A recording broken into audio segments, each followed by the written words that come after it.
We are back in the shop, and today I want to work on the Supra. We have some new parts to install over here on this bench. As you can see, we've been taking care of the shop. We got the OSB sheathing up, painted everything white. It's looking really good, finally starting to come together.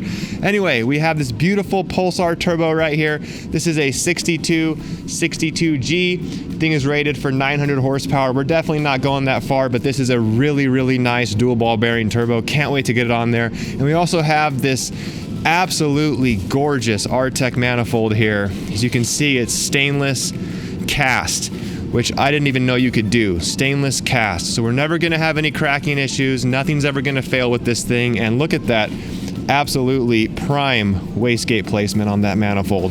Cannot wait to get these parts installed. But before we do that, we have to make sure that the Supra is even worth building. I stated that this thing smokes and it has some issues, so let's go ahead and do a compression test, do a leak down test, and make sure everything's good before we tear off the existing manifold and turbo to get these awesome new parts installed.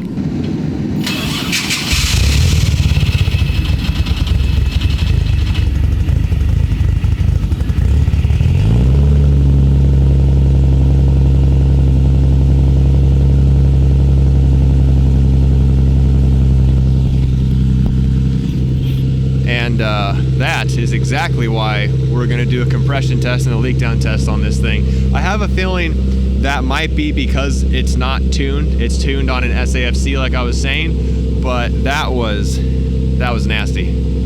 I'm not sure if you guys heard it or not, but when we were cranking over the car when it was cold, it was making this coughing, sneezing type of sound. And that, unfortunately, can be indicative or a telltale sign of a bent or stuck open or in some way messed up intake valve. And I've experienced that before with the previous 240SX, and I had to pull the whole head off and fix the intake valve. There was a little tiny metal shaving stuck just keeping it open, and it made the exact same sound that we just heard. So that's exactly why we're doing this compression test and this leak down test, because we have to be sure that nothing is wrong with this car before we toss some nice parts at it. But that sound has me a little bit freaked out. I guess we'll have to see what it is. Lifting lowered cars is something I don't think I'll ever get used to, but as you guys can see, we do have it up on the Rhino ramps. Now, you might be wondering, why didn't I use the obvious two-post lift that's right here? And there's actually two reasons. Let me flip the camera around and show you. When I had this lift installed, there was an issue with this hydraulic line. As you can see, it looks a little bit cross-threaded on there and it's leaking. And they're gonna come and replace that part at any time. And that means that whatever is in the lift is gonna have to move. I don't wanna have the Supra torn halfway apart and then have to push it out of the shop. The second reason, which is much more sad, is look at this pinch weld. They absolutely destroyed it. The previous owners destroyed this pinch weld like the first 30 inches back from the front wheel well. Everything to the back looks good, but all of this is destroyed, and that is where the two-post lift would lift the car up. That's where you would jack the car up, and I'm gonna have to fix all that before I can get this thing on a two-post lift, or at least find a different way to get it up there. But right now we can work on ripping off this coil pack cover. That's this part right here, pulling out the spark plugs and testing the compression. All right, so we got to pop off this coil pack cover in order to get to the coil pack, of course, and then remove the spark plugs in order to compression test. And I'm just curious if I can get your guys' opinion. Do you like a more like long format kind of video, more like a Vice Grip Garage kind of thing, where he's really going into all the detail and not using any cuts, kind of like I'm doing right now? Or do you prefer cuts like this?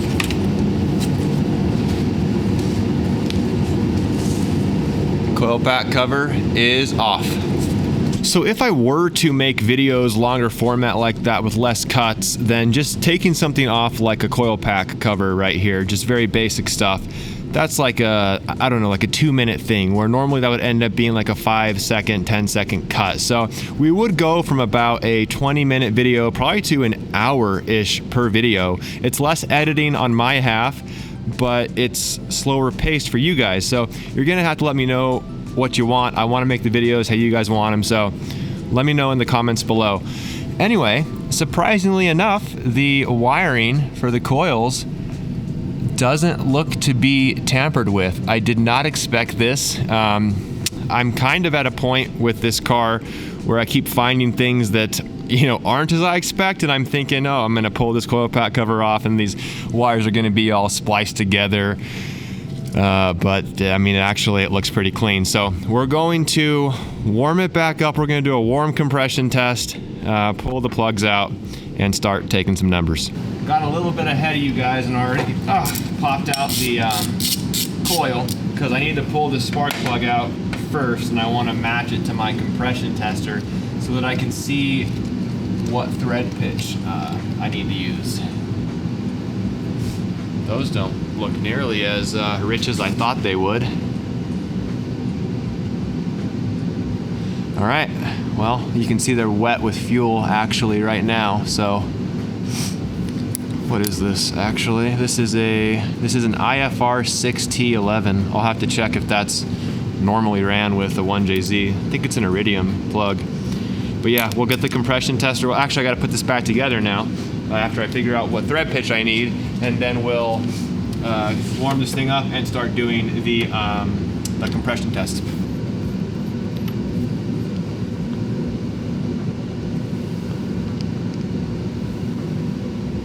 That's the one that we need to use.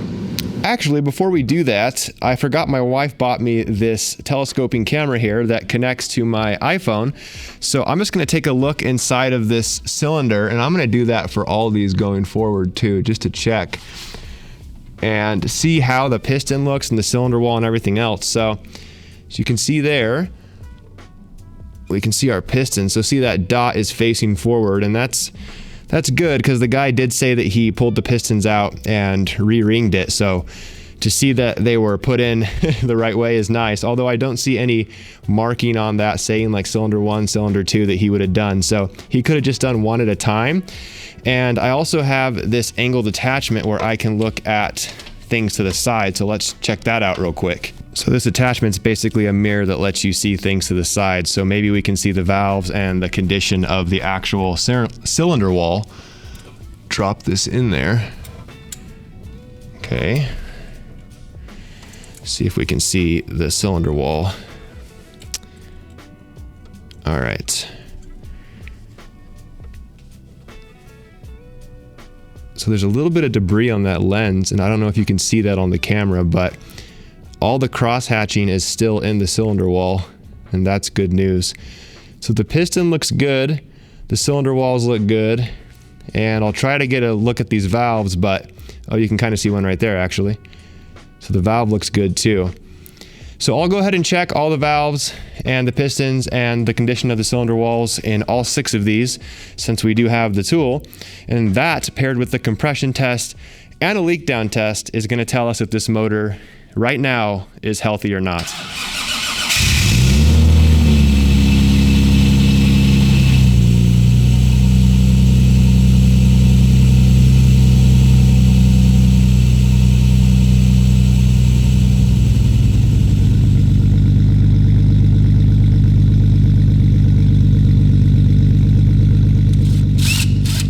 So I'm just gonna pull out all these coil packs now and all the plugs at once. I can tell that they're all gonna be absolutely drenched in fuel because the entire shop is full of smoky fuel smoke right now. But I'm gonna pull all 6 out at once, pull the EFI fuse.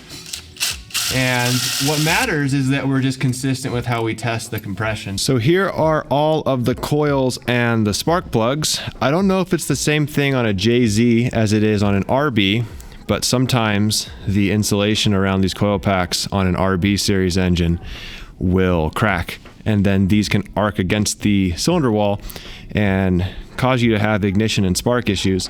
These look to be a little bit better made, and I guess I'm not surprised.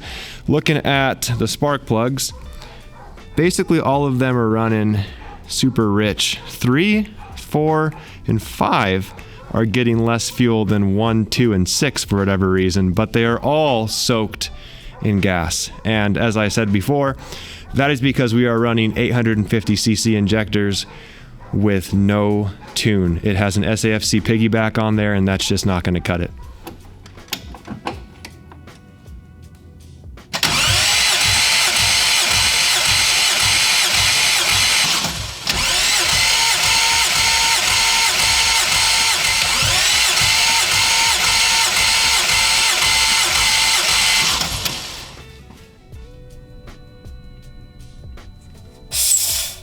Well, we just got done with the compression test, and here are the numbers. So I did every cylinder 3 times, cranked them for about 8 to 10 seconds, wide open throttle to get these results. As you can see, cylinder 1 is the lowest, followed by cylinder 5.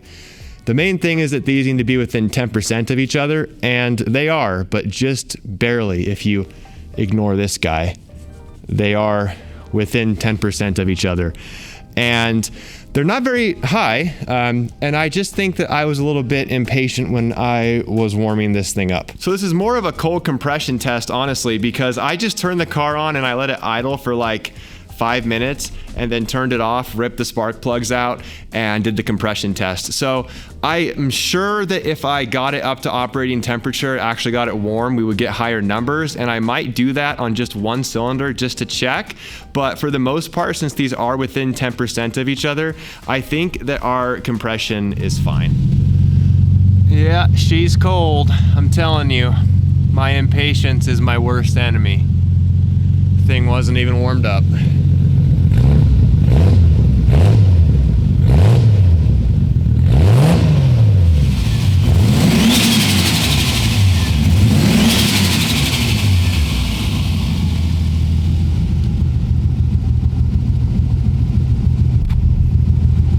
Well, she's definitely warm now. Let's test cylinder 1 since it was our lowest and see if we're any higher.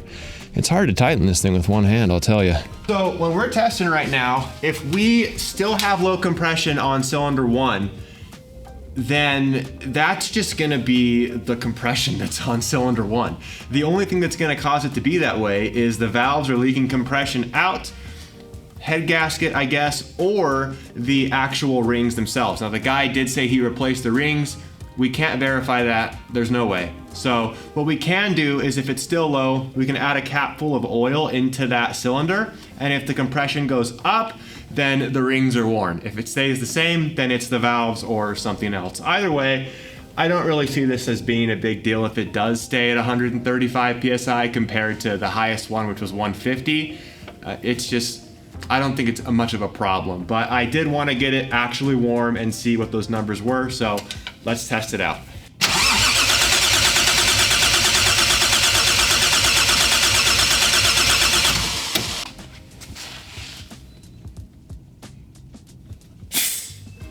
All right, still at 135.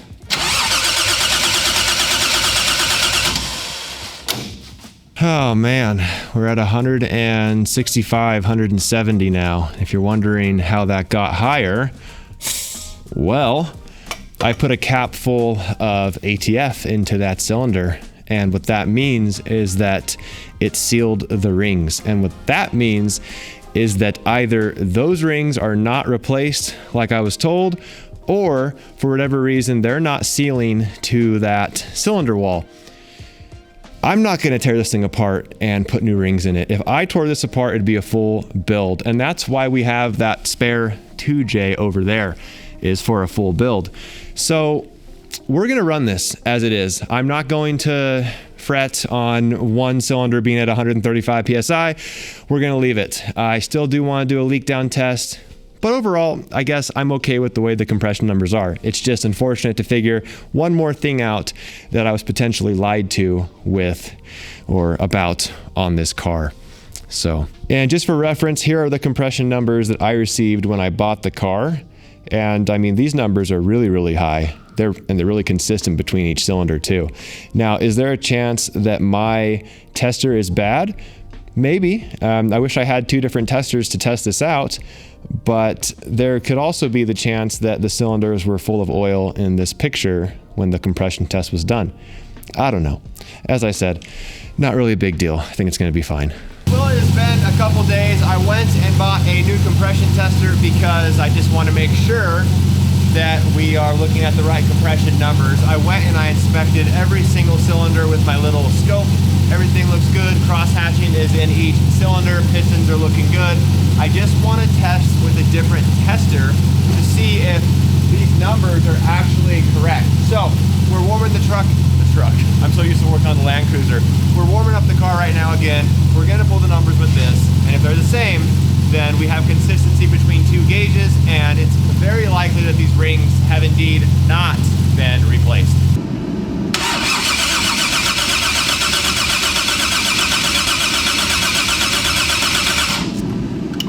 Well, there's that. Even with the new gauge, we're reading actually a little bit lower, 130 on cylinder 1. So these rings in this 2J were not replaced, and I gave this thing some help too. I charged the battery overnight, I put it on a jumper pack, and I ripped off the intercooler pipe so we have a straight shot to that wide open throttle, and we're getting 130 on the new gauge.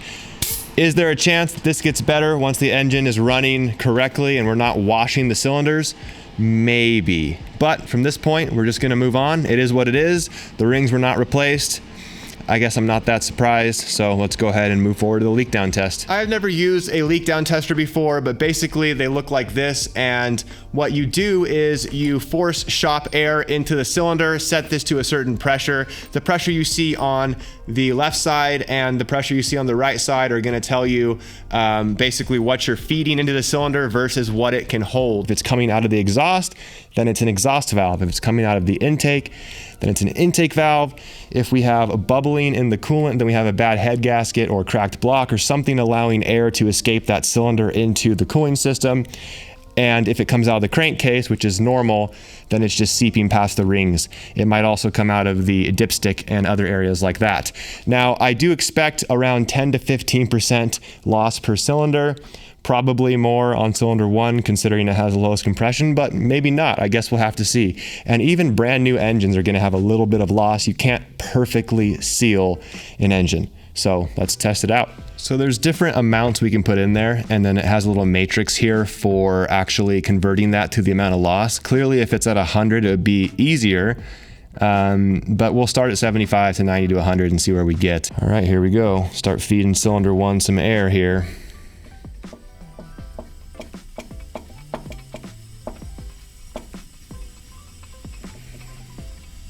Let's start with 75. There's a chart in that box that will tell us how to convert it.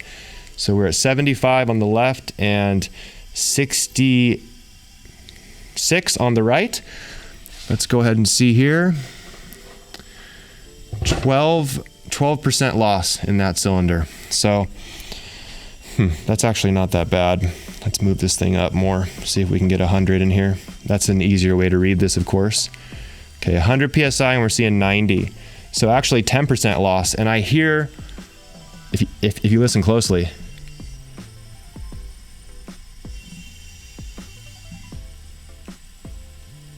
sounds like almost all of it is escaping out of the crankcase. So as we thought, it's the rings. So the rest of the cylinders might even be better if cylinder 1, which is our low compression one, is only having 10% loss. So let's go ahead and test the rest of them and see where we're at. That's a good sign. Oh, I should probably check the coolant, make sure the coolant's not bubbling. Not seeing anything. All right, so yeah, that's a good sign. Our head gasket seems to be good, at least only on one cylinder here, and everything else seems to be pretty good too, considering that we're only having 10% loss, and that's just escaping past the rings. So yep, let's move forward. Moving on to cylinder 2, and as you can see, we're at top dead center, so the screwdriver is as high as it can possibly be in relation to the piston being at the top of the stroke. If you put this in cylinder 3 as an example, see how far down it goes. So cylinder 2 compared to cylinder 3. Might be wondering how we know we're on the compression stroke. Well, because last time that I tested it, all of the pressure bled out. So we were on the exhaust stroke. So now spin it over one more time. We're on the compression stroke. Let's test this thing out and see what it is. We'll crank this one up to 100 PSI, just like we did on cylinder 1. So we're consistent with all of our testing, and see what our loss is on cylinder 2. Just because it has good compression, I mean, that's not the whole story. So let's see what we got here. We're at 100 on the left. On the right, we're looking at 94. So 6% loss, and I can hear this the same way.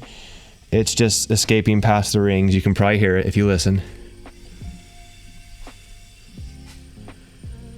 So totally normal, very healthy cylinder 2. And actually cylinder 1's really good too. So we're gonna make our way through all of these, write it down and see where we're at.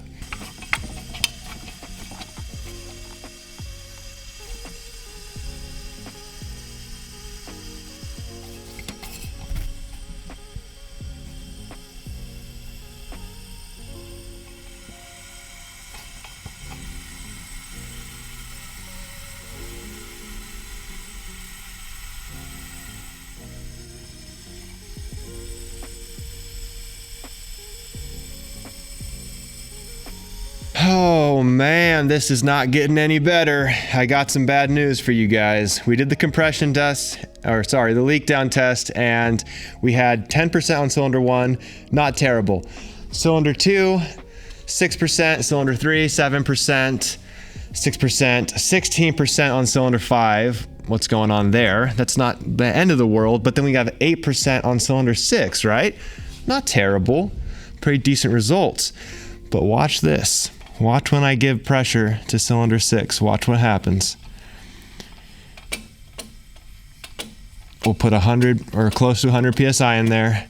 I'll get you guys right here. Watch the coolant.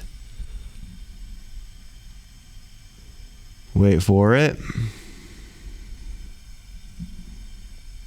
See how it's starting to move? Watch. See that? I can totally hear bubbles and water moving in this radiator when we're leak down testing that cylinder.